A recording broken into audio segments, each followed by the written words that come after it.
こんにちは。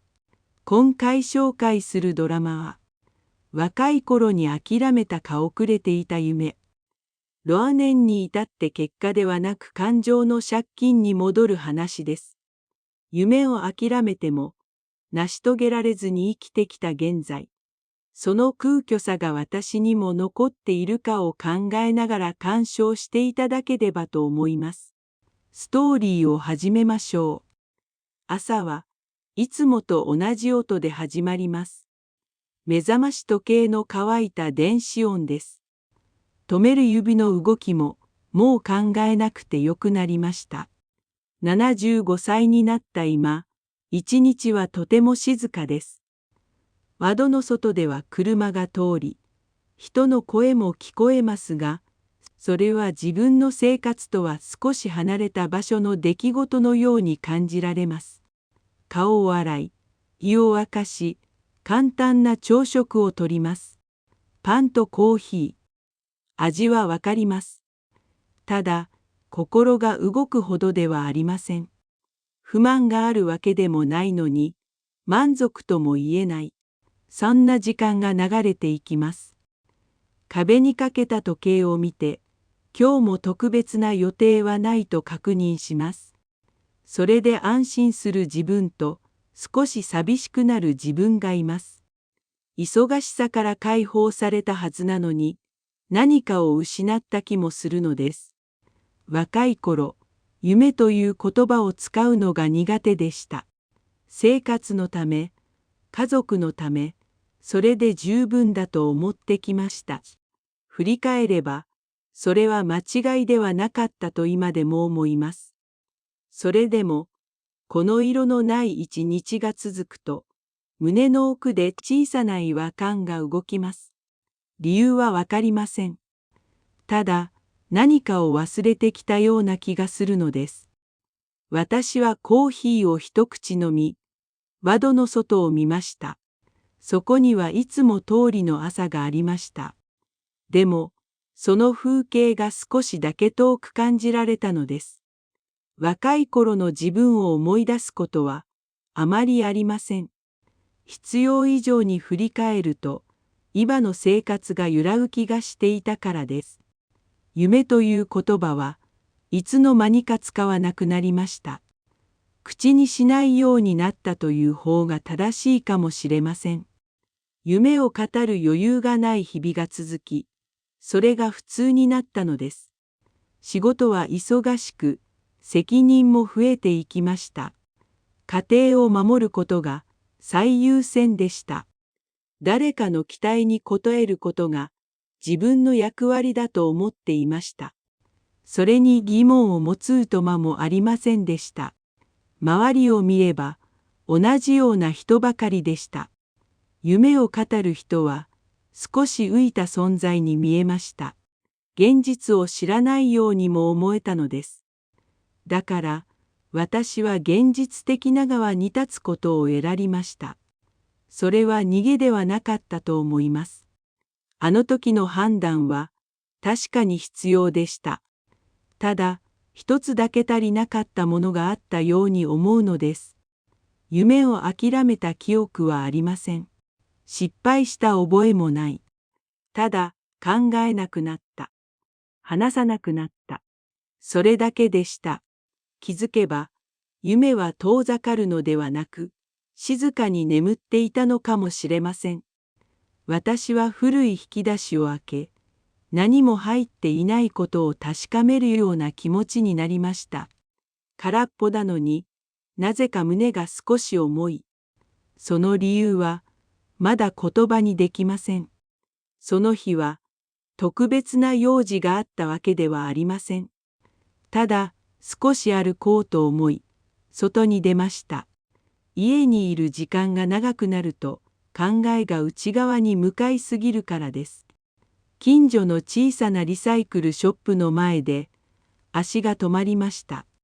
若い頃、よく立ち寄った場所です。今では店の中もすっかり変わっていましたが、看板だけはどこか懐かしい色を残していました。店内に入ると、古いレコードやカメラ、使い込まれた家具が並んでいます。その一角で、私は一冊の古いスケッチブックを見つけました。表紙は色あせ、角も丸くなっています。何気なく開いた瞬間、手が止まりました。そこには、若い頃の自分が描いた線がありました。上手ではありません。でも、迷いのない点でした。その一枚一枚に、時間を忘れて向き合っていた自分の姿が浮かびます。胸の奥が少しだけ熱くなりました。忘れていたはずの感覚が確かにそこにありました。懐かしさよりも戸惑いが近い。なぜこれを手放したのか、そう問いかける自分がいました。店を出た後も、そのスケッチブックの重さが手に残っていました。持ち帰ることにした理由は、まだわかりません。ただ、この偶然が何かの始まりなのではないかと、そんな予感だけが静かに残りました。家に戻り、テーブルの上にスケッチブックを置きました。それはずっとそこにあったもののように不思議と馴染んで見えました。ページをめくるたびに若い頃の時間が静かに立ち上がってきます。線の一つ一つに理由はありません。ただ描きたくて描いていた。それだけのことだったのです。その瞬間、はっきりとわかりました。私は夢を諦めたのではありません。忘れていただけでした。生活に追われ、責任に囲まれ、思い出す余白がなくなっていただけなのです。不思議と後悔は強くありません。あの選択が間違っていたとも思えない。家族を養い、約束を守り、毎日を積み重ねてきました。それは確かな人生です。それでも、この静かな午後に、胸の奥で何かが目を覚ましました。夢は失われたものではなく、置き去りにされたものだった。そう思えた瞬間でした。私は鉛筆を一本手に取りました。紙の上に触れる感触が少し懐かしく、少し怖い。何を描くわけでもなく、ただ線を引いてみます。震えた線でも、今の自分の手がそこにあることだけは確かでした。夢を思い出すということは、過去に戻ることではないのだと、その時、初めて感じました。これは、今の自分と向き合う作業なのかもしれません。その日以来、私は毎日少しずつスケッチブックを開くようになりました。長い時間は使いません。10分、20分。それで十分でした。描いても上手になるわけではありません。誰かに見せる予定もない。それでも鉛筆を置いた後、胸の奥に残る感覚が少し変わったことに気づきました。これが対価なのだと、ある朝、ふと思いました。夢を忘れて生きた代わりに、私は安定を手に入れました。生活は守られ、大きな後悔もない。それは確かに価値のある選択でした。しかし、同時に支払っていたものがあった。それが見えない対価だったのです。心が動く瞬間、理由もなく夢中になる時間。それらを私は少しずつ手放してきました。ノートに向かう時間が増えると逆にわかることがあります。何も感じない日々に慣れていた自分。それを普通だと思い込んでいた自分。その事実が今は少し怖くもありました。それでも後悔はしません。過去を責めても何も戻らないからです。ただ気づけたことは大きい。これから先、何を大切にするかを自分で選べるようになった気がしたのです。夕方、窓の外が少し暗くなりました。私は鉛筆を置き、深く息を吸いました。今日も一日、何かを取り戻したような静かな手応えがありました。鉛筆を握る時間が少し長くなりました。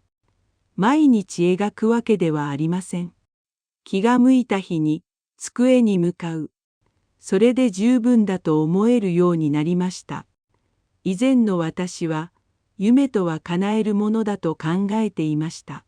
結果が出なければ意味がない。そう信じていた気がします。だからこそ現実と折り合わない夢を遠ざけてきたのでしょう。しかし今は少し違います。描くことそのものが一日を少しと得てくれる。上手下手は関係ありません。誰かに評価される必要もない。それだけで十分な意味があると感じられるようになりました。夢は未来の約束ではなく、今を確かめるための行為なのかもしれません。今日の自分がまだ何かを感じられるかどうか、それを知るための時間、そう考えると気持ちが少し軽くなりました。年を重ねると、新しいことを始める理由が必要だと思い込んでしまいます。でも、理由は後からついてくるものなのかもしれません。まずは、やってみる。それだけでよかったのです。私はスケッチブックを閉じ、机の上を整えました。大きな変化はありません。それでも、心の中に小さな軸が一本、戻ってきたような感覚がありました。何かを大きく変えようとしたわけではありません。ただ、一日の中に少しだけ余白を作るようになりました。テレビを消し、時計を見ない時間です。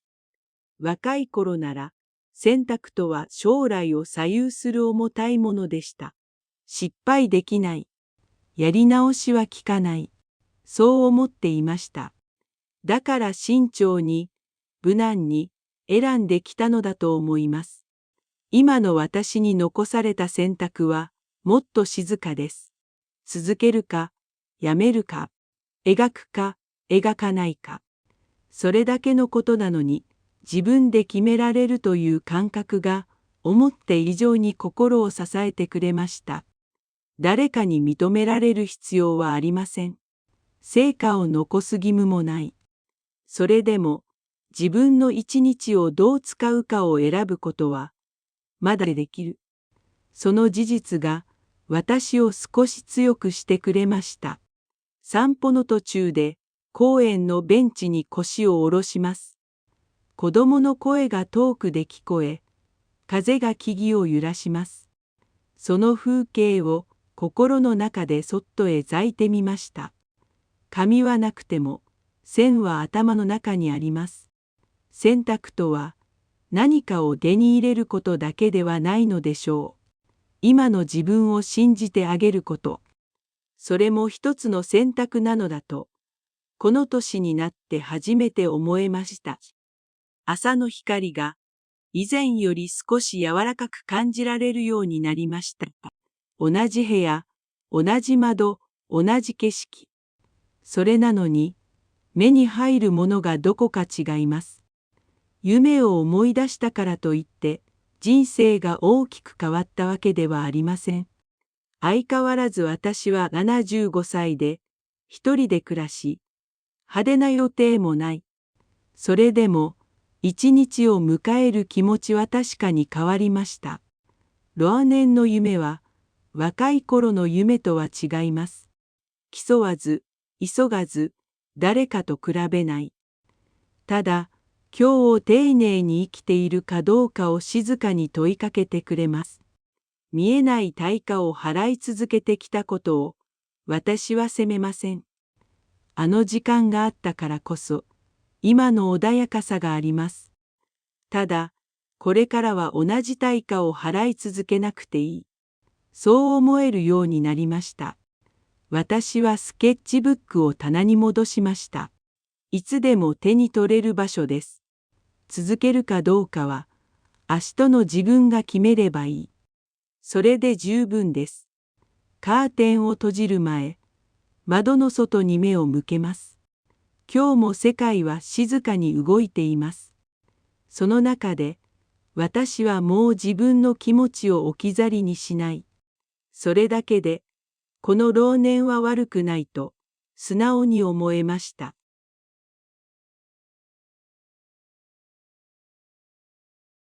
ストーリーを聞いて皆さんも同じ経験の空虚さが残っていますか？今も遅れませんでした。映像が気に入ったら、いいねとどんな夢を作るかコメントに書いてください。